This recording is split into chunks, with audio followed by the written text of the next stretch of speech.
Remembrance Day to me really brings me back to when I was overseas and taking part in ramp ceremonies.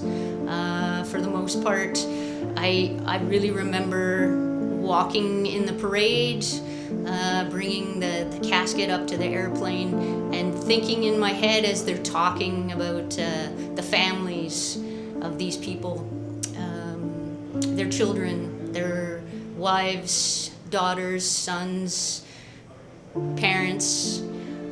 This is the heart-wrenching thing for me.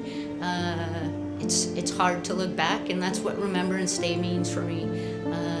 Remembering those people who sacrificed their lives for us, and today we'll remember them.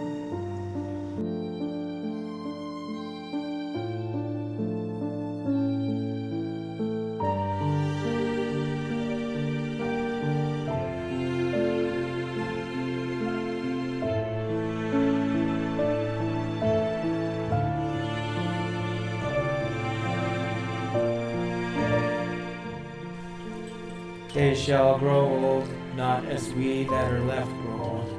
Age shall not weary them, nor the years condemn.